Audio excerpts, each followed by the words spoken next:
안녕하십니까. 이병기 선교사입니다. 조종사 출신 선교사가 전하는 예수님 이야기 12월 세 번째 주일 말씀입니다. 오늘 말씀 나눌 내용의 제목은 에스겔의 전쟁 예언과 성전 이야기 이렇게 정했고요. 성경 말씀으로는 고린도전서 3장 16절로 너희는 너희가 하나님의 성전인 것과 하나님의 성령이 너희 안에 계시는 것을 알지 못하느냐. 자, 예수님을 믿는 우리 안에 성령님이 계시기 때문에 우리 자신이 바로 하나님의 성전이라는 말씀입니다.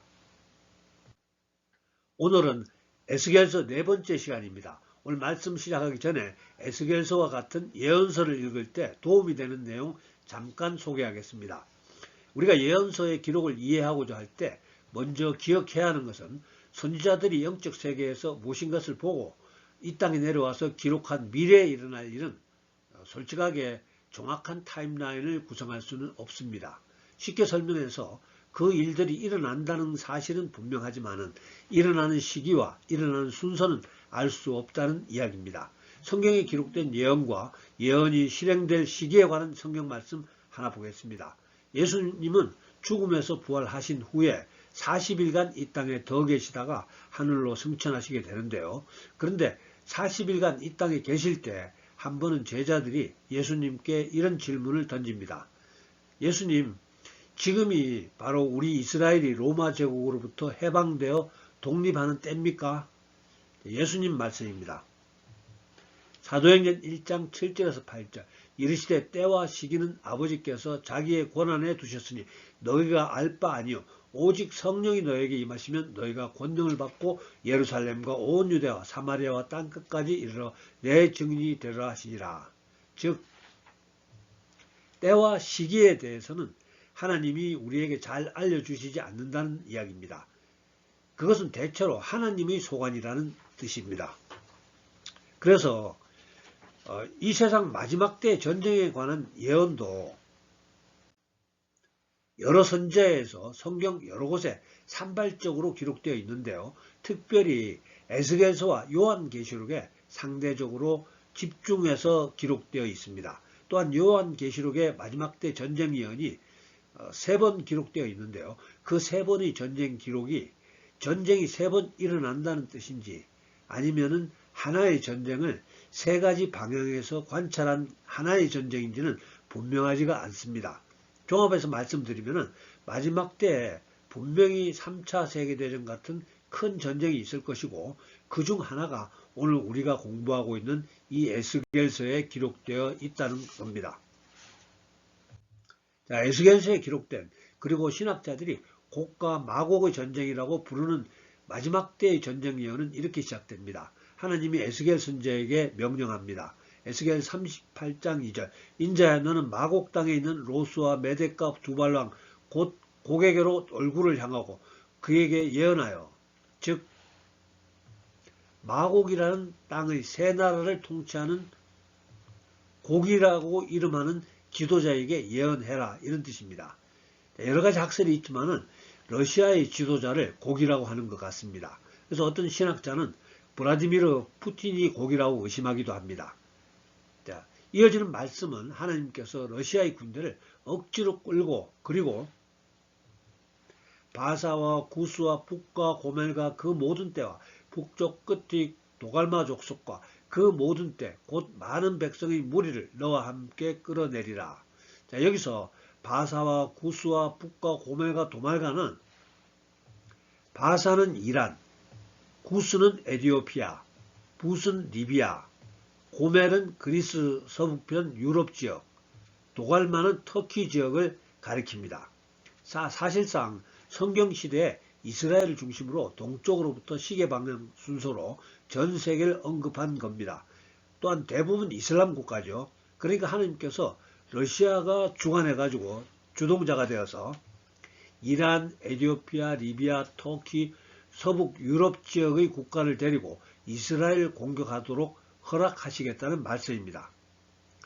자, 에스겔의 이 예언은 지금으로부터 2600년 전에 선포된 건데요. 지금의 국제정세와 너무나도 일치합니다. 전세계 강대국 중에 러시아가 이스라엘의 가장 적대적인 것 그리고 2600년 전의 예언과 비교해보면 너무 신기합니다. 또 이란과 이스라엘의 갈등과 전쟁, 또 그리고 가자 하마스, 레바논의 헤즈볼라, 이런 나라들이 이스라엘과 이슬람 국가 간의 갈등과 전투가 국가 마곡의 전쟁이 실현될 가능성을 굉장히 높이고 있습니다. 자, 그렇다면 이와 같이 이스라엘의 적대적인 국가들의 공격은 언제쯤 시작될까요? 에스겔 38장 8절에는 여러 날 후 말년에 내가 명령을 받고 그 땅 곧 오래 황폐하였던 이스라엘 산에 이르르니 그 땅 백성은 칼을 벗어나서 여러 나라에서 모여 들어오며 이방에서 나와 다 평안히 거주하는 중이라. 자, 언제냐 하면은 마지막 때 이스라엘이 회복되었고 전쟁 없이 평안할 때라는 겁니다.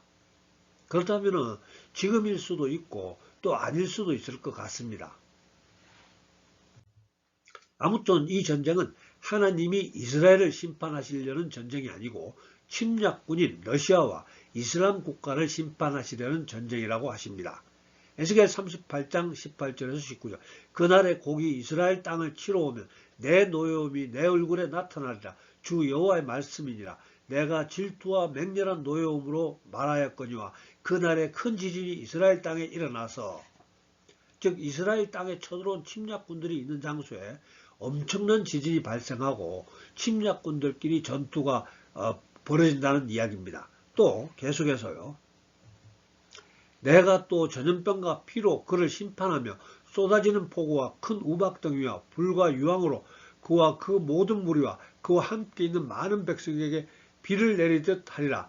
이같이 내가 여러 나라의 눈에 내 위대함과 내 거룩함을 나타내어 나를 알게 하리니 내가 여호와인 줄을 그들이 알리라.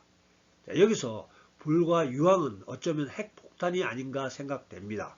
왜냐하면 에스겔이 아닌 다른 선지자 스가랴도 마지막 때의 전쟁에 대해서 예루살렘을 치러 온 군대를 하나님이 스가랴 14장 12절 예루살렘을 친 모든 백성에게 여호와께서 내리실 재앙은 이러하니 곧 섰을 때 그들이 살이 썩으며 그들이 눈동자가 눈구멍 속에서 썩으며 그들의 혀가 입 속에서 썩을 것이요.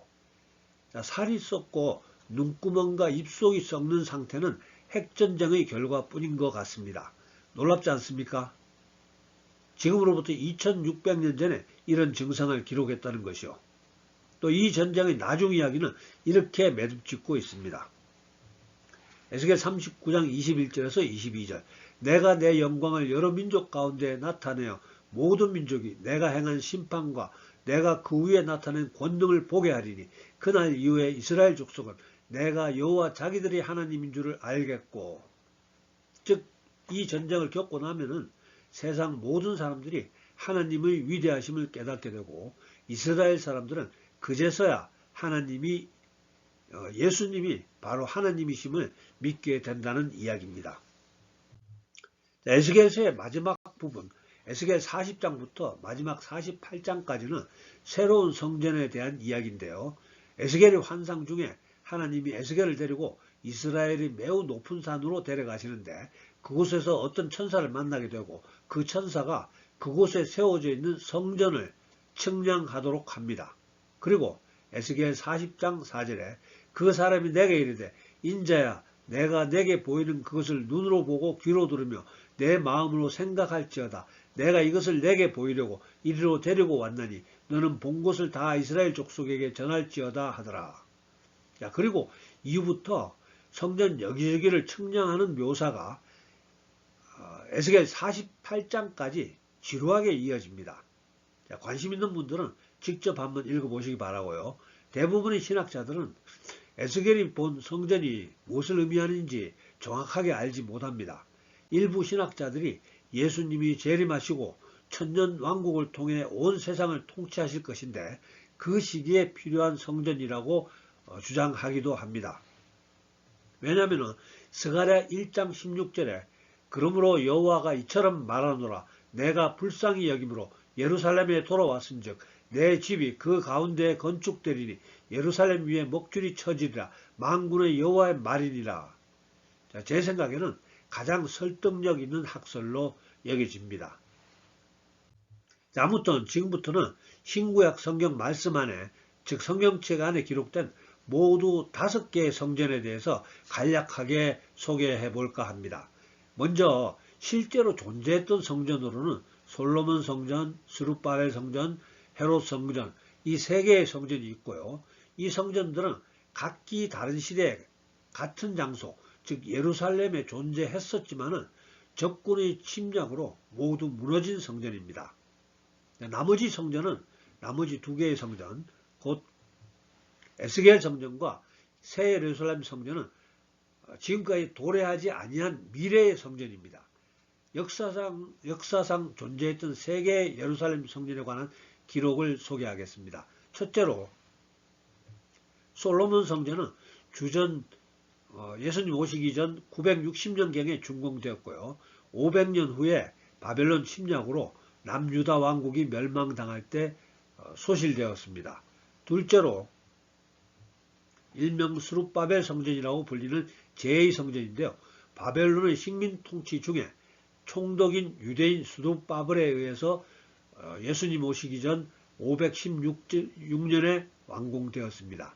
셋째로 헤롯 성전이라고 주전 27년에 로마 제국의 식민 통치 중에 이방인으로 유다 지역을 통치하고 있던 헤롯 왕이 본토인인 유대인들의 지지를 얻기 위해서 낙후된 스룹바벨 성전을 수리하는 한편 대대적인 증축 공사를 하게 됩니다.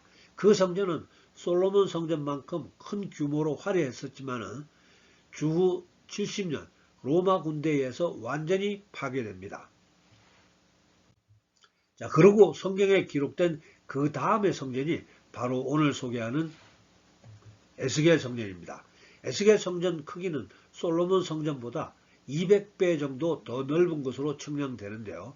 요한계시록에 기록된 하늘에서 내려올 새 예루살렘은 그 에스겔 성전보다도 훨씬 큰 중국 땅의 절반 정도 크기로 측량하고 있습니다. 자, 그런데 사실 구약의 성전은 눈에 보이는 건물이었고요. 오직 예루살렘에 있는 성전만 성전으로 부르고 사용합니다. 그러니까 이스라엘 백성들이 예배를 드리기 위해서는 이스라엘 어느 지역에 살고 있더라도 자기가 하나님께 드릴 희생 제물인 가축을 끌고 예루살렘 성전으로 가야 되는 겁니다. 오직 예루살렘에서만 예배 드릴 수 있었다는 말입니다. 예를 들어서 저처럼 성주 사는 사람이 예배 드리려면 서울까지 소나 양을 데리고 희생 제물을 데리고 서울까지 가야 된다는 말이었습니다. 그리고 그 예루살렘 성전에서 짐승을 잡아 번제로 하나님께 드리는 희생 제사를 거행합니다. 그런데 신약에서는 짐승을 잡는 희생 제사가 필요 없게 되었습니다. 왜냐하면 매번 짐승을 잡는 희생 제사 대신에 예수님이 십자가에서 우리 인간들의 죄에 대한 속죄를 단번에 이루셨기 때문입니다. 그래서 예수님이 십자가에서 운명하시던 그 순간에 지성소 휘장이 찢어지죠. 마태복음 27장 50절에서 51절. 예수께서 다시 크게 소리 지르시고 영원히 떠나시니라. 이에 성소 휘장이 위로부터 아래까지 찢어져 둘이 되고 땅이 진동하며 바위가 터지고, 이제 개인의 속죄를 위해서 짐승을 죽여 피를 흘리게 했던 희생제사, 그리고 대제사장만 1년에 한 번 희생 제물을 드리고 속죄를 한 후에 목숨을 걸고 지성소에서 하나님을 만날 수 있던 방식은 끝나고, 예수님의 십자가 대속으로 인해서 예수님을 믿는 누구든지 우리들 심령 속 성전에서 이 성령님을 섬기고 성령님의 음성을 듣고 성령님의 인도함을 받는 신앙생활을 할 수 있다는 겁니다. 본문 말씀이죠. 너희는 너희가 하나님의 성전인 것과 하나님의 성령이 너희 안에 계시는 것을 알지 못하느냐. 자, 그래서 우리 기독교에서는 교회 건물을 성전이라고 하지 않습니다. 예배당이라고 합니다. 자, 그런데 사도 바울이 데살로니가 성도들에게 편지하기를 앞으로 말세가 되면은 미혹하는 자들이 나타나서 예수님이 조만간 재림하신다고 미혹할 건데, 예수님 재림 전에는 반드시 먼저 적그리스도가 등장할 것이다, 이렇게 소개를 합니다. 그러면서 데살로니가 후서 2장 4절로 그는 대적하는 자라 신이라고 불리는 모든 것과 숭배함을 받는 것에 대항하여 그 위에 자기를 높이고 하나님이 성전에 앉아 자기를 하나님이라고 내세우느니라. 즉 적그리스도는 자기가 신인 것처럼 하나님인 것처럼 감히 성전에 앉아서 자기를 경배하라고 할 것이다 라는 이야기입니다. 그러니까 우리 크리스천들에게는 성전이 전혀 필요 없지만은 성경의 말씀이 이루어지기 위해서는 예루살렘에 성전이 있어야 될 것으로 신학자들이 짐작합니다. 지금 예루살렘에는 당연히 성전이 없습니다. 예루살렘에 마지막으로 있었던 헤롯 성전은 기원 후 70년에 로마 군대에 의해서 완전히 파괴되었습니다. 그리고 유대인들은 전 세계로 흩어져야만 했었고요. 나치에서 가스실에서 유대인 거의 모두가 죽어나가다가 2차 세계대전에서 연합군이 승리함으로 기적적으로 살아나게 됩니다. 유대인들은 유엔의 동의를 받아서 팔레스타인 땅에 나라를 세웠지만은 주변 아랍 국가들의 공격을 막아내느라고 성전 건설에 대해서는 건축에 대해서는 손을 쓰지 못하고 있었습니다. 그러다가 점차 나라가 안정되자 이제서야 제3성전을 짓는 계획을 실행에 옮기고 있습니다. 왜냐하면 예수님을 믿지 않는 유대인들은 성령을 인정하지 않고 눈에 보이는 성전이 필요하다고 생각하기 때문입니다. 그런데 제3성전을 지을 위치인 성전이 있던 자리에는 이미 이슬람의 황금 사원이 자리 잡고 있습니다. 이스라엘에 대해 특별한 사명을 맡고 이스라엘에 대해서 연구를 많이 하신 김종철 감독이라는 분이 있습니다. 이분 주장은 이스라엘에는 제3성전을 짓는 계획, 준비 모두 다 마쳤답니다. 설계도와 성전기구, 예산까지 확보되어 있고 제사장도 준비되었고 희생제물에 필요한 붉은 암송아지까지 다 준비되었답니다.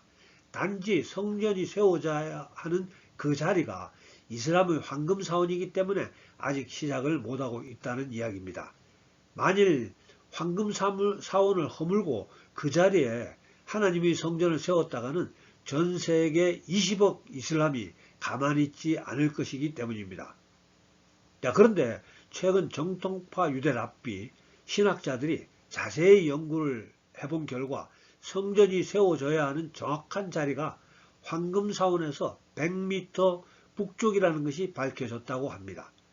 그러니까 이제 지금 진행 중인 전쟁 어느 정도 마무리가 되면 바로 제3성전을 착공할 것 같습니다. 오늘 너무 복잡하고 어려운 말씀 드리는 것 같아서 죄송합니다. 정리하자면 에스겔서에 기록된 곡과 마곡의 전쟁으로 불리는 마지막 때에 일어날 세계대전에 대해서 소개했고요. 지금 중동 정세가 지금으로부터 2600년 전에 기록한 성경 상황과 굉장히 유사한 것이 신기합니다. 즉 하나님이 러시아를 대장으로 이란, 에티오피아, 리비아, 터키 그리고 유럽 일부 국가를 이끌고 이스라엘을 침공하게 한다는 겁니다. 물론 이스라엘을 침공한 러시아와 이슬람 국가는 하나님의 개입으로 모두 몰살당한다는 이야기고요.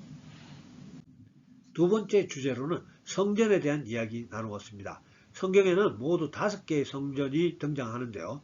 처음 3개의 성전은 다 무너졌습니다. 나머지 2개의 성전은 아직 존재하지 않는 성전이고요. 그 중에 에스겔 성전은 예수님이 재림하신 후에 건설될 것으로 여겨지고요. 마지막으로 모든 것이 다 끝나고 지나간 다음에 하늘에서 내려올 새 예루살렘 성전이 있습니다. 아무튼 우리 예수 믿는 사람들은 이 땅에서 사는 동안 성전이 필요 없습니다. 본문 말씀이죠. 너희는 너희가 하나님의 성전인 것과 하나님의 성령이 너희 안에 계시는 것을 알지 못하느냐. 그러나 예수님을 모르는 유대인들은 꼭 성전이 필요하다고 생각하고 있습니다. 그래서 그 사람들은 제3성전을 짓기 위해서 모든 준비를 다 마쳤다는 이야기입니다. 이제 이스라엘은 지금 진행 중인 전쟁이 조금 안정되면 바로 제3성전을 짓기 시작할 것입니다. 그렇게 되면 예수님 재림 전에 있어야 할 일들이 일어날 수 있도록 모든 준비가 되는 겁니다.